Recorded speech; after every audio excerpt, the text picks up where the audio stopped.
What if I told you that the most famous battle of a war was fought after the peace treaty was signed, or that the United States once had its capital burned to the ground by a foreign enemy? This isn't some alternate history movie. It's the War of 1812, a conflict so packed with bizarre, dramatic, and downright insane moments. It's a wonder they call it America's Forgotten War. Today we're counting down the 10 craziest battles of this wild conflict. This was a war fought on land and sea, from the muggy swamps of the Gulf Coast to the vast Great Lakes of the North. It was a war of shocking blunders and unexpected brilliance, of cowardice and raw courage, and it gave us some of the most unbelievable moments in military history. By the end of this, you'll see why this supposedly forgotten war was in fact one of the most consequential and strangest conflicts the United States has ever fought.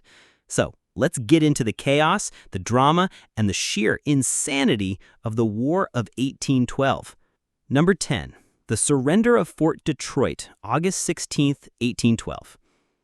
Kicking off our list isn't really a battle, but an event so humiliating it set the tone for America's disastrous start to the war. Imagine this. You're an American general with about 2,500 men safe inside a fort.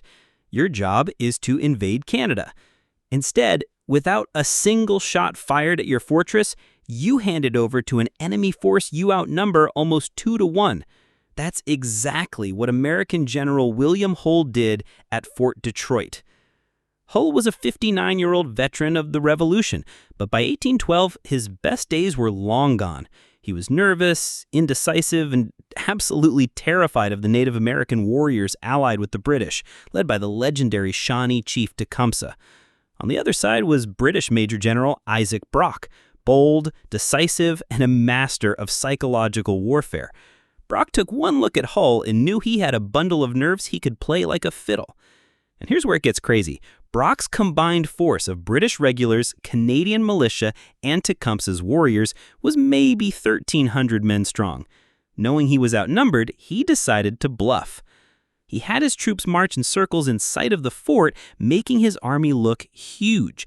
He even dressed his militia in red coats to pass them off as professional soldiers.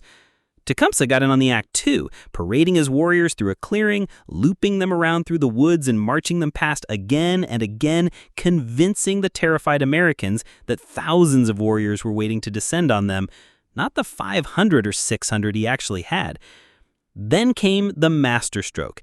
Brock sent Hull a letter demanding surrender, casually mentioning he might not be able to control his Indian allies once the fighting started, a thinly veiled threat of a massacre. For General Hull, who had his own daughter and grandchildren inside the fort with him, this was the last straw. Overruling his furious and bewildered officers, Hull raised the white flag. He surrendered his entire army, 35 cannons, and the critical outpost of Detroit without a fight. His men were so disgusted, some reportedly broke their swords over their knees rather than hand them over. Hull was later court-martialed for cowardice and sentenced to death, though the sentence was commuted.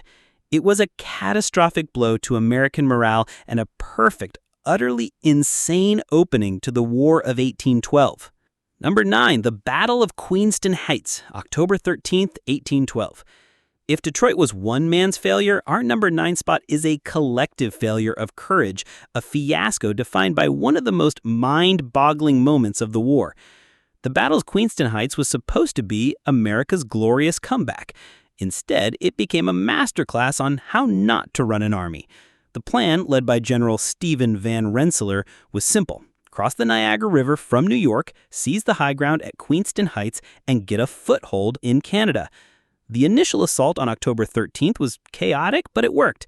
A small American force scrambled up the cliffs under heavy fire and captured a British cannon, taking control of the heights. Things were actually looking up. The British commander, the same Isaac Brock from Detroit, was caught by surprise. In a moment of pure, reckless heroism, he personally led a charge to retake the position. It was a fatal mistake. A sniper shot him in the chest, killing him instantly and making him a Canadian national hero. With the British leader dead and Americans holding the high ground, victory seemed certain. All they needed were reinforcements from the thousands of New York militiamen waiting on the American side. And this is where the battle descends into pure absurdity. The New York militia, standing on the bank watching the fight, simply refused to go. They could hear the gunfire and the war cries of the British allied Mohawk warriors and just decided they were out. Their excuse? They were a militia, constitutionally obligated to defend their home state, not invade a foreign country. They literally stood there and watched their comrades get surrounded and overwhelmed. Imagine the American commander Winfield Scott stranded on the heights with a dwindling force, running out of ammo, watching his backup just across the river refuse to move. British and Mohawk reinforcements, however, had no such problems. They swarmed the heights, and the Americans who had fought so bravely were forced into a humiliating surrender. Queenston Heights was a disaster, born not from enemy genius, but from a huge chunk of the American army deciding they just didn't feel like fighting that day. Number 8, the Battle of Craney Island, June 22, 1813. After a string of humiliating L's, the Americans were desperate for a win. They got one in the most unlikely way at the Battle of Craney Island. This battle is a true underdog story where a small, scrappy group of defenders told the massive British Royal Navy to get lost, saving a vital American city. By 1813, the British were blockading the Chesapeake Bay, choking American trade. Their next target was Norfolk, Virginia, where they planned to destroy a shipyard and capture the frigate USS Constellation. Guarding the way was a half-finished fort on a tiny speck of land called Craney Island. The British commanders looked at the 2,500 veteran soldiers they'd brought and saw an easy win. Defending the island was a small, cobbled-together force of just under 600 men, Virginia militia, U.S. Army artillerymen, and sailors from the very ship the British wanted to capture. They had a few cannons and a whole lot of nerve. On June 22nd, the British launched their attack. A land force got bogged down in thick mud and couldn't even reach the island.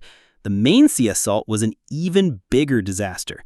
The American gunners, many of them sailors who knew their cannons, waited patiently. As the British barges packed with soldiers got stuck on a hidden sandbar, the Americans opened up. It was pure carnage. Cannonballs skipped across the water, smashing into the boats. The assault's flagship, a boat named the Centipede, was hit and sunk. The attack completely fell apart. The powerful British force, veterans of the Napoleonic Wars, were routed by a handful of militia and sailors. And here's the craziest part. The British suffered over 80 casualties. The American casualties? 0. Not a single American was killed or wounded. It was a stunningly one-sided victory that saved Norfolk from being torched and gave the U.S. a much-needed morale boost. Number 7, the Battle of the Thames, October 3, 1813. This battle is crazy not just for how it was fought, but for who died there. The Battle of the Thames is where the most important Native American leader of the era, the visionary Shawnee Chief Tecumseh, met his end. His death didn't just change the war, it shattered the dream of a united Native American Confederacy forever. For years, Tecumseh had been a force of nature, a brilliant strategist, and a charismatic leader trying to unite tribes into a massive, independent state to stop American expansion. He and his Confederacy were the British Empire's most important ally in the region. But by fall 1813, the tide had turned. An American naval victory on Lake Erie cut British supply lines, forcing the British commander, Henry Proctor, into a long retreat out of Detroit. Hull was disgusted, comparing Proctor to a fat dog that drops his tail and runs. He reluctantly retreated with the British, but he was determined to make a stand. On October 5th, the American Army, led by future President William Henry Harrison, caught up with them. The attack was surprisingly quick. Harrison ordered a cavalry charge that smashed the British line, which broke and fled almost immediately. General Proctor himself shamefully abandoned his men. But in the swampy woods on the flank, the real fighting was happening. There, Tecumseh and his warriors put up a fierce resistance. The fighting was brutal in close quarters, and somewhere in that chaos, Tecumseh was killed.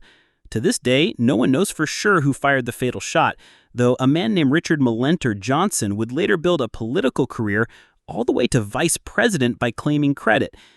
When word of Tecumseh's death spread, the Native American resistance collapsed. The battle was a huge American victory, but its real significance was the death of one man. With Tecumseh gone, his powerful Confederacy disintegrated, and the dream of a united front against American expansion died with him in that swamp. Number 6. The Battle of Horseshoe Bend, March 27, 1814. While the U.S. was fighting Great Britain, a brutal civil war was raging within the Creek Nation in what is now Alabama. This Creek War became a bloody sideshow to the War of 1812, and it culminates in our number 6 battle, Horseshoe Bend. This was less a battle and more a merciless slaughter that broke the Creek Nation and launched the national career of one of America's most controversial figures, Andrew Jackson. The Creek Nation was split. The Red Sticks, inspired by Tecumseh, wanted to fight American expansion. The Lower Creeks wanted to coexist and allied with the Americans. After the Red Sticks attacked an American fort, the U.S. military got involved